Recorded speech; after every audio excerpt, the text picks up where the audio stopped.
Și dacă azi mai sunt în casa unde am găsit atâta har, stăpâne bun, nenumai mâna și-a fost răpusă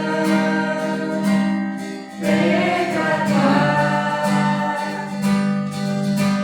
În mâinile tale încurc viitorul, că știu că la tine e dulce suflet, dar vai de viața trăită departe de tine, o Doamne, de mine un chin.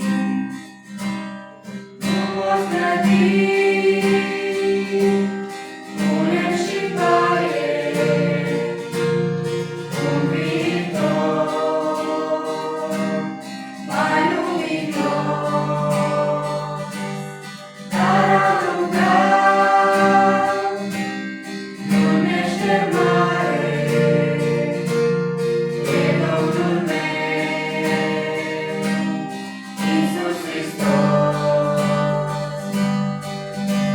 În mâinile tale încurc viitorul, că știu că la tine e dulce suflet, dar vai de viața trăită departe de tine, o Doamne, de mine un chin.